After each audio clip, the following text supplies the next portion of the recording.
أعوذ بالله من الشيطان الرجيم. بسم الله الرحمن الرحيم.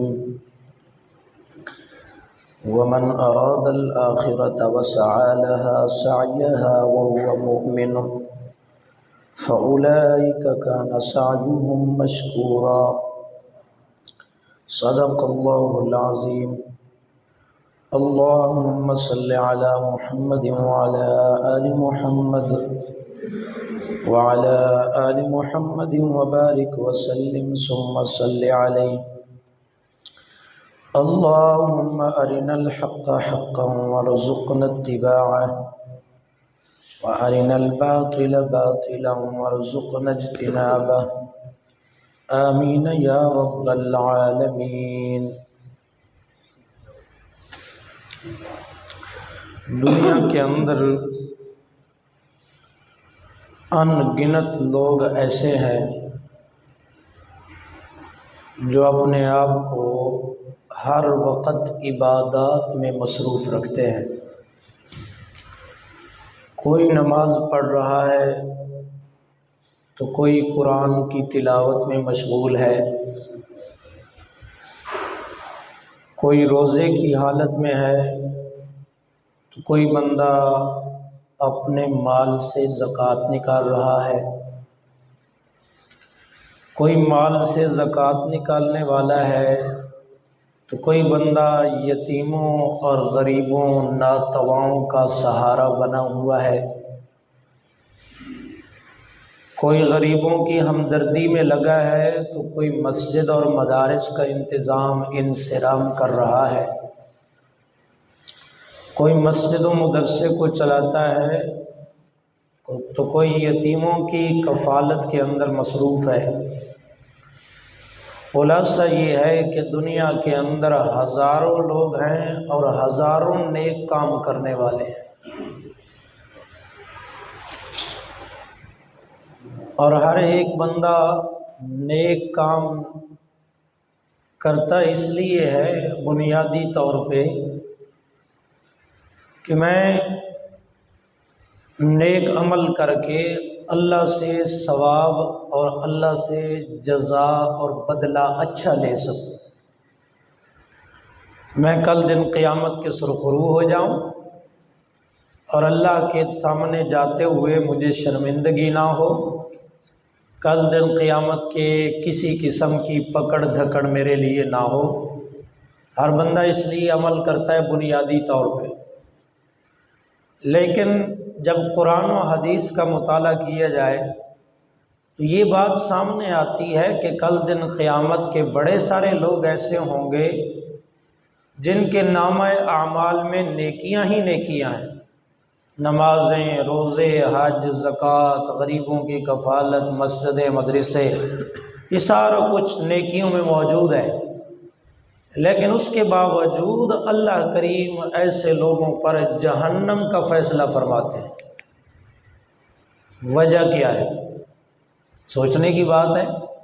حالانکہ نیکیاں تو بڑی ہیں، نمازیں بڑی ہیں، روزے بڑے ہیں، حجوں بڑی ہیں، زکوٰتیں بہت زیادہ ہیں، لیکن اس کے باوجود بھی جہنم میں جا رہے ہیں.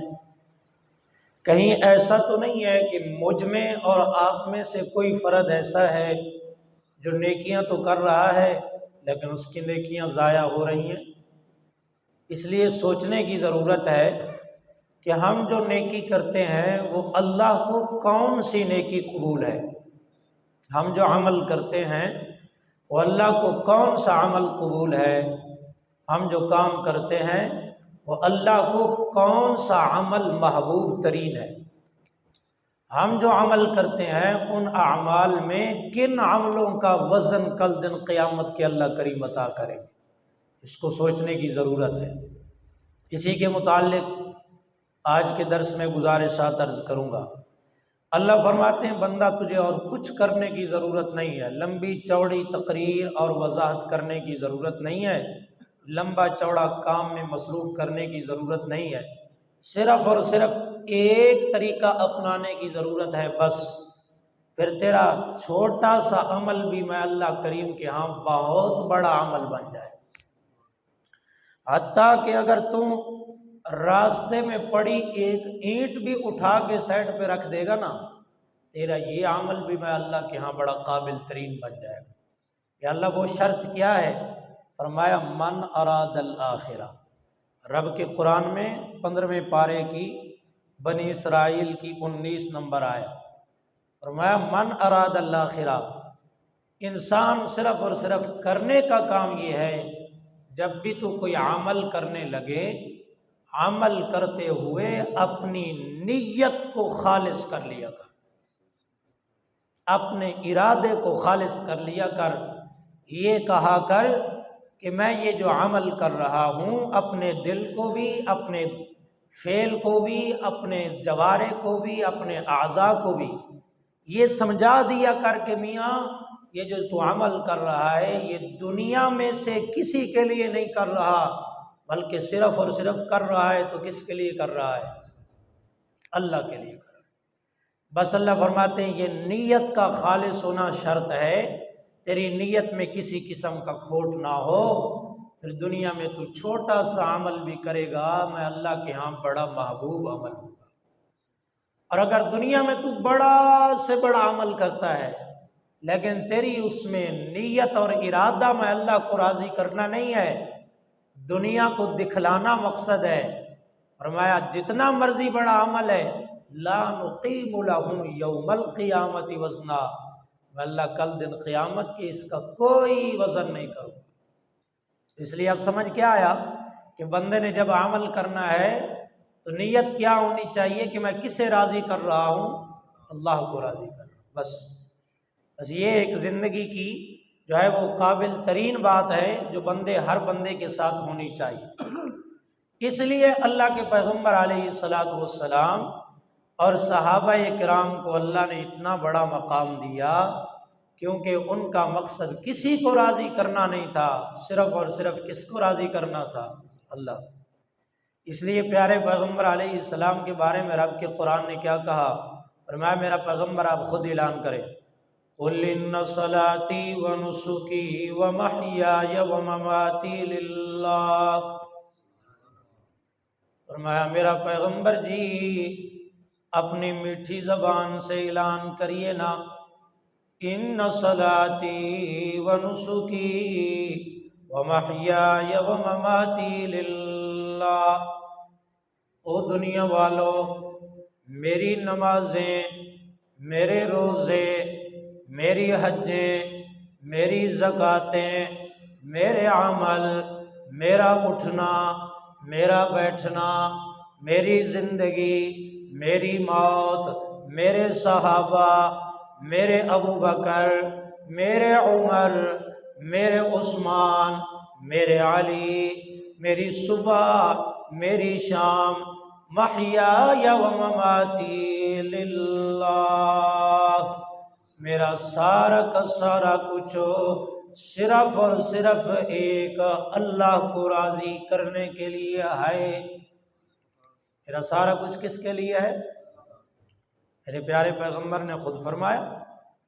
صحابہ کرام کی حالت دیکھیں، صحابہ کرام کے بارے میں رب کا قرآن خود کہتا ہے کیا؟ فرمایا والذین معہ اشداء علی الکفار رحماء بینہم تراہم رکعا سجدا یبتغون فضلا من اللہ ورضوانا۔ میرے پیغمبر کے صحابہ دن رات کبھی رکوع کے اندر، کبھی سجدے کی حالت میں، کبھی حدیث پڑھتے پڑھاتے، کبھی لوگوں کو دین کی طرف بلا رہے ہیں، کبھی جہاد کے سفر پہ نکلے ہوئے ہیں، کبھی اپنے بیٹوں کی قربانیاں دے رہے ہیں، کبھی اپنے والدین کی قربانیاں دے رہے ہیں، کبھی صہیب نامی میرا صحابی اپنے بیٹے کو بھی چھوڑ دیتا ہے، اپنی بیوی کو بھی چھوڑ دیتا ہے، اپنے مال و دولت کو بھی چھوڑ دیتا ہے، سارا کچھ چھوڑ رہے ہیں، سارا کچھ قربان کر رہے ہیں، دن رات نیکیوں کے اندر لگے ہوئے ہیں۔ اللہ ذرا بتا تو صحیح نا میرے پیغمبر کے یہ یار دن رات کیوں یوں کر رہے ہیں؟ کیا مقصد ہے ان کا، کیا علت ہے ان کی، کیا پروگرام ہے ان کا، کیا ایجنڈا ہے ان کا۔ کہیں لوگوں کو تو گمراہ کرنا نہیں چاہ رہے، کیونکہ آج کل کے لیڈر تو ایسے ہیں جو لوگوں کو گمراہ کرنے کے لیے نیک کام کرتے ہیں نا، لوگوں کو گمراہ کرنے کے لیے دین اسلام کا ایجنڈا لیتے ہیں، بات زبان سے اسلام کی کر رہے ہوتے ہیں، لیکن دن کے 12 بجے رمضان میں جب کھانسی آتی ہے تو لوگوں کے سامنے پانی مانگتے ہیں۔ میں جہاں پہ بات کر رہا ہوں میری امید ہے کہ آپ وہاں پہ پہنچ گئے ہوں گے۔ دن کے 12 بجے ریاست مدینہ کا نام کہ ہم ریاست مدینہ کے ٹھیکیدار ہیں اور ہم مدینہ کی ریاست بنانا چاہتے ہیں، اور دن کے 12 بجے رمضان کے مہینے میں کھانسی آتی ہے تو کہتے ہیں پانی لے کے آئیں۔ ساتھ والوں نے بتایا کہ حضرت آپ نے روزے کی ایکٹنگ کرنی ہے کیونکہ آپ ریاست مدینہ کے حکمران ہیں۔ یہ آج سارا ہو رہا ہے، ہمارے سارے حکمران چھوٹے سے لے کے بڑے تک دین کا نام استعمال کرتے ہیں، اپنے عمل لوگوں کو دکھانے کے لیے ایسے کرتے ہیں کہ لوگوں میں ہماری مانگ بڑھ جائے، لیکن یہ کسی ایماندار کا کام نہیں ہے۔ اللہ فرماتے ہیں یہ صرف اور صرف دنیا کا نام نمود ہے۔ اللہ ذرا بتانا پیارے پیغمبر کی یہ جو جار دن رات کام کر رہے ہیں، کیا یہ شہرت حاصل کرنے کے لیے تو نہیں کر رہے؟ کیا یہ لوگوں کا دل جیتنے کے لیے تو نہیں کر رہے؟ کیا یہ لوگوں میں اپنا مقام بنانے کے لیے تو نہیں کر رہے؟ اللہ نے بڑے خوبصورت جواب دیا، بڑے خوبصورت جملے بولے، فرمایا یبتغون فضلا من اللہ ورضوانا۔ یہ جو پیغمبر کے صحابہ دن رات اپنا سارا کچھ وار رہے ہیں، ان کا مقصد صرف اور صرف میں اللہ کو راضی کرنا ہے۔ اللہ کو راضی کرنے کے سوا ان کا کوئی مقصد نہیں ہے۔ کہ بندے کا ہر عمل اللہ کو راضی کرنے کے لیے ہو، اور بندے کی نیت یہ ہو کہ میں یہ عمل کر رہا ہوں صرف اور صرف کسے راضی کرنے کے لیے، تو پھر اللہ بھی آسمانوں سے اعلان کرتا ہے اگر بندہ تو مجھے راضی کرنا چاہتا ہے نا تو پھر رضی اللہ عنہم ورضوا عنہ۔ جن صحابہ نے میں اللہ کو راضی کرنے کے لیے عمل کیے تھے، میں اللہ بھی ان سے راضی ہو گیا اور وہ صحابہ بھی مجھ سے کیا ہو گئے؟ راضی۔ میں بھی پھر بندے سے راضی ہو جاتا ہوں جب بندہ عمل کس کو راضی کرنے کے لیے کرتا ہے؟ اللہ کو راضی کرنے کے لیے۔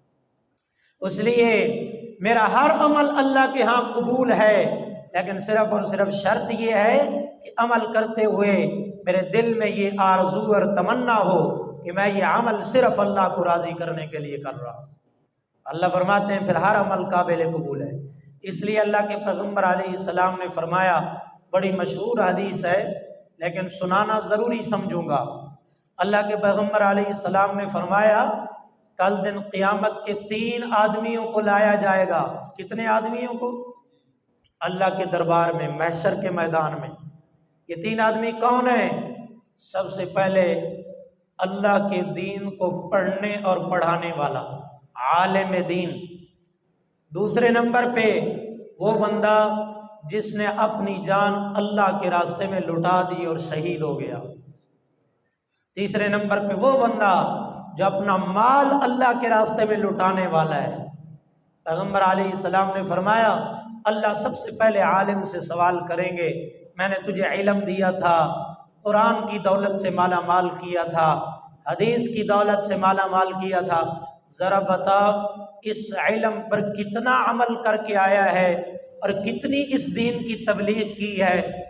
کہے گا اللہ مجھے تو نے جتنی زندگی دی تھی نا، میں نے ساری زندگی دین کے اندر کھپا دی اور ساری زندگی تیرا دین پڑھتا رہا اور پڑھاتا رہا۔ حدیث کے لفظ ہیں، اللہ کے پیغمبر جی علیہ السلام نے فرمایا جب عالم یہ جواب دے گا اللہ کہے گا کذبت یا عبدی، میرا بندہ تو میرے سامنے جھوٹ بول رہا ہے، تو نے دین میں اللہ کو راضی کرنے کے لیے نہیں سنایا تھا، تو نے تو دین اس لیے سنایا تھا کہ لوگ میرا نام لیں، لوگ کہیں ماشاءاللہ بڑا اچھا بڑی اچھی تقریر کرتا ہے میاں، بڑا اچھا واز کرتا ہے، بڑی خوبصورت آواز ہے، بڑا اچھا ترنم ہے، تو نے تو اس لیے کیا تھا کہ لوگ میرا نام لیں۔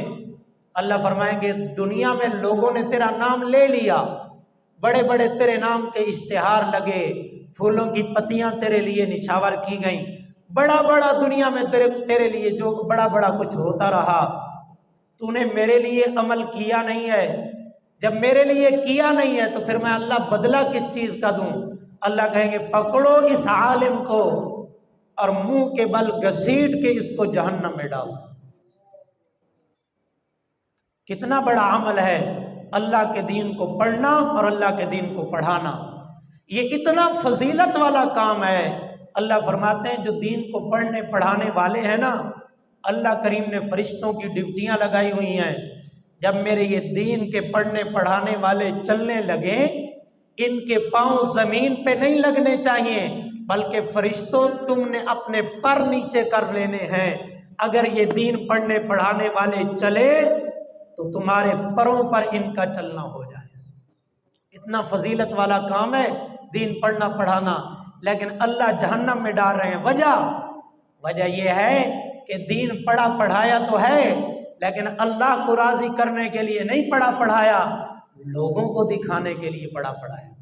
اللہ فرماتے ہیں کوئی فائدہ نہیں، گھسیٹ کے ڈال دو جہنم کے اندر۔ عالم صاحب جہنم میں چلے گئے۔ دوسرے نمبر پہ آیا جہاد والا، جس نے اپنی جان اللہ کے راستے میں لٹا دی۔ اللہ فرمائیں گے کیا کیا؟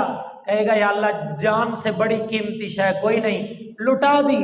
اللہ فرمائیں گے جھوٹ بولتا ہے، پکڑو اسے اور جا کے ڈال دو جہنم۔ تو نے اس لیے اپنی جان دی تھی کہ لوگ شہید کہیں، لوگ کہیں گے یار بڑا بہادر تھا، اپنی جان بھی پیش کر دی۔ اللہ فرماتے ہیں جہنم میں چلا جائے۔ کیوں؟ اس لیے کہ جہاد تو کیا، عمل تو بہت بڑا کیا، لیکن لوگوں پہ دکھانے کے لیے کیا، اللہ کو راضی کرنے کے لیے نہیں کیا۔ تیسرے نمبر پہ آ جائے گا سخاوت کرنے والا۔ کیا کیا ہے جی؟